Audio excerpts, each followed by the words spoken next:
They said it was just another arrest gone wrong, but anyone who looked closely could tell something didn't add up. It happened in early November, in a small North Carolina town where silence passed for peace and justice was more often a performance than a principle.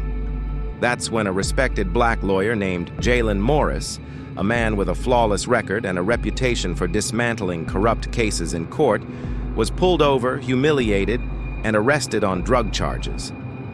Except there was just one problem. Jalen didn't use drugs. Never had, never would. And the cop who arrested him, Officer Trent Mallory, had every reason to want Jalen gone. It began on a foggy Thursday morning. Jalen was driving his matte gray Lexus down Hawthorne Avenue, returning home from a client meeting. He wore a navy blue suit, freshly pressed, his briefcase neatly buckled in the passenger seat. Nothing about him looked out of place, except the color of his skin in a neighborhood known for being unwelcoming after dark. That morning, he noticed a patrol car tailing him for 3 blocks. He didn't speed, didn't swerve, didn't even change lanes. Still, the lights flashed, the siren blared, and he pulled over with the practiced calm of someone who'd done it before. The cop stepped out, tall, broad, and cocky, with a hand already resting on his holster. His name tag read Mallory. His smirk said more than words ever could. Jalen rolled down the window. "Is there a problem, officer?" Mallory didn't answer at first. Instead, he circled the vehicle like a lion surveying prey, then asked for license and registration with a tight grin. Jalen handed them over without hesitation. "Mind if I search your vehicle?" Mallory asked, before adding, "You look nervous." "I don't consent to any searches," Jalen said, voice steady.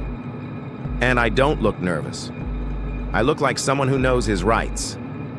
That was all it took. Within seconds, Mallory ordered him out of the car. Backup arrived out of nowhere. 2 more units, flashing lights, loud commands. Within minutes, Jalen was face down on the pavement in a suit worth more than Mallory's paycheck, handcuffed, with a Ziploc bag of cocaine suddenly discovered in the glove compartment. The town woke up that day to headlines that made jaws drop. Local attorney arrested on drug possession. His mugshot, tired eyes, bloodied lip, suit wrinkled, was everywhere. People who knew him were stunned. But others? They weren't surprised. To them, a successful black man had finally shown his true colors. But there were cracks in the story from the start. Mallory claimed he had probable cause, claimed he saw Jalen make a suspicious move under the seat, claimed his K9 unit alerted him. But footage from a nearby business camera told a different story. There was no erratic driving, no sudden movement, no K9 unit at all. Jalen's bail was set obscenely high, and for 48 hours he sat in county lockup among hardened criminals, facing a felony that could end his career, strip him of his license, and bury his reputation forever. He refused all plea deals, demanded a hearing, and that's when things began to unravel. His legal team, led by his longtime colleague Naomi Ellis, requested every piece of evidence. Dash cam footage, missing body cam footage, corrupted, according to Mallory, chain of custody on the drugs, unclear. It reeked of a setup. But without proof, speculation meant nothing in court, until Malcolm Trent got involved. A tenacious investigative journalist known for blowing open cover-ups, Malcolm had been watching Mallory for months. He'd heard whispers, suspects coerced, evidence found, and complaints that disappeared. With Jalen's arrest, he knew the pattern had escalated. And then came the twist. A source from inside the precinct, an anonymous whistleblower, leaked a damning photo. It showed Mallory just 10 minutes before the stop, standing beside Jalen's Lexus, with the driver's door open. That was before the official time of the traffic stop, before Jalen had even arrived at the scene, meaning Mallory had planted the drugs in advance. And worse, the photo metadata proved it. Malcolm confronted the police chief. The department scrambled, But instead of launching an internal review, they doubled down, claiming the photo was doctored. They accused Malcolm of bias. And still, Jalen remained the accused, not the victim. His arraignment was set for Monday morning, and tensions in the courtroom were razor sharp. Reporters crowded the hallway. Protesters gathered outside. Inside, Mallory stood tall in full uniform, smirking as Jalen was led in wearing a crisp suit, his cuffs now gone, his head held high. He wasn't just defending himself, he was about to make the entire courtroom see the truth. Naomi opened with quiet fire, walking the jury through every inconsistency. The missing footage, the sudden appearance of probable cause, the lack of K-9 involvement despite Mallory's report. And then came the bombshell, the photograph. She displayed it on the courtroom screen, walking the jury through every pixel. The judge, a seasoned black man named Nathaniel Reeves, leaned forward as Naomi explained the metadata, the timestamp, and the GPS location. Mallory's face paled slightly.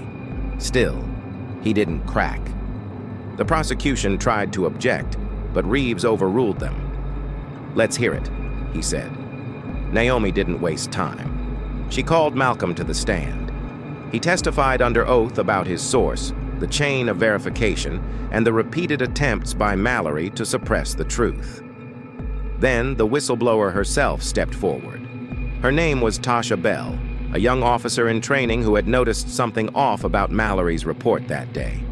She admitted under oath that she'd seen Mallory leave the station with a clear Ziploc bag and make a comment to another officer that he finally had something on Jalen Morris.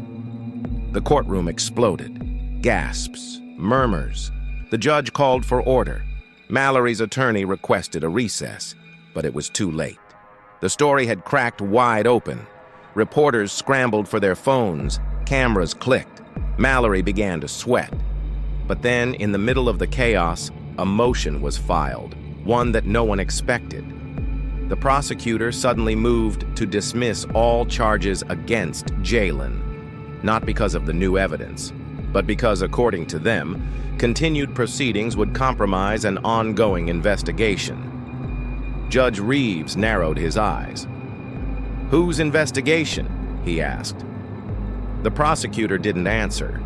That's when Jalen stood up. "Your Honor," he said, "I request the charges remain, for one reason only. So I can prove I was set up. And so this man," he gestured at Mallory, "finally answers for what he's done." The judge granted a continuance. Mallory would be called back to the stand. The courtroom was cleared for the day. Outside, reporters swarmed Jalen, shouting questions. He didn't answer any, just walked silently toward his car. But as he reached the curb, he noticed something strange. A black SUV idling nearby. Tinted windows, engine running, a figure in the passenger seat, watching him intently. The SUV slowly pulled away when Malcolm stepped beside him. "You saw that, right?" Jalen nodded. "I don't think this is over," Malcolm said. "It's just beginning." Back in the courthouse, Mallory was nowhere to be found. His locker at the precinct had been emptied. His cruiser was missing, and Tasha Bell, the whistleblower, had stopped responding to calls. The department claimed she took personal leave. But her apartment was dark. Her phone rang endlessly, and Jalen knew, deep down, that something far bigger was unfolding. The kind of conspiracy that didn't stop at dirty cops, the kind that reached higher, deeper, the kind that silenced people like Tasha, the kind that made a man disappear right before he had to testify. Jalen returned to his office late that night, heart pounding. Naomi sat at his desk, waiting. "They've erased her," she said quietly. "They're coming for the rest of us next." He turned to the window. The city lights flickered, cold and indifferent, and then his phone buzzed, a blocked number. He answered. A distorted voice said one thing: "Stop digging, or you're next." And just like that, the line went dead. The warning came through the phone like a knife in the dark. "Stop digging, or you're next." Jalen Morris stood still for a moment, phone pressed to his ear long after the call had ended, staring through the floor-to-ceiling window of his office as the city lights shimmered like ghosts. Behind him, Naomi slowly stood up, eyes sharp with fear, but voice calm. "We need to leave. Now." But Jalen didn't move, because something inside him had shifted. The same fire that made him study harder than everyone else, that made him break through courtrooms stacked against him, that same fire now burned with something new: vengeance. He didn't sleep that night. He couldn't. Instead, he reviewed every piece of evidence, every detail Malcolm had uncovered, and every line from Officer Mallory's reports. There were too many lies, too many convenient errors. By dawn, Jalen knew what had to be done. This wasn't just about proving his own innocence anymore. It was about exposing everything, everyone, even if it meant going down swinging. He met Malcolm in a warehouse 2 miles outside city limits. The journalist looked exhausted, unshaven, still wearing yesterday's clothes. "Tasha's gone," he said. "Her apartment's cleared out. Landlord says she broke her lease. But I got security footage from the building. She didn't walk out. 2 guys in suits carried her out at 3:12 a.m. Jalen clenched his jaw. "And Mallory?" Malcolm shook his head. "Still missing, but his cruiser was found abandoned near the docks. Guess what was inside?" He pulled out his phone and showed Jalen the photo. Stacks of cash in duffel bags, a second badge, and a burner phone with one cryptic message: "Hold until green light from R." "You know what that means?" Malcolm asked. "Yeah," Jalen said. "It means Mallory wasn't working alone." By noon, they had a plan. Naomi filed an emergency motion to subpoena cell tower records, precinct login data, and financial statements tied to Mallory and 2 other officers whose names kept popping up in redacted case files. The judge granted it reluctantly, clearly under pressure, but the documents came through, and what they revealed was a spiderweb of corruption so wide it stained half the department. Officers with offshore accounts, fake names on sealed reports, evidence lockers misplaced, then refilled weeks later. And in the middle of it all was a name Jalen hadn't expected: District Attorney Russ Haverly. Haverly had been in power for almost a decade, known for his tough-on-crime platform and spotless courtroom record. But behind the curtain, he'd been using Mallory and a few hand-picked officers to plant evidence on selected defendants, usually poor, usually black, and win convictions that boosted his political profile. And when those defendants tried to fight back, witnesses disappeared, whistleblowers resigned, judges suddenly recused themselves. It wasn't just corruption, it was a system. And Jalen had just become the first person to survive long enough to see it clearly. The next hearing was scheduled for Friday. Jalen was determined to make it count, but on Thursday night he received another message. Not a phone call this time, a package, no return address. Inside, a flash drive, a single typed page, and a bullet. The page read, "Play this in court and she dies."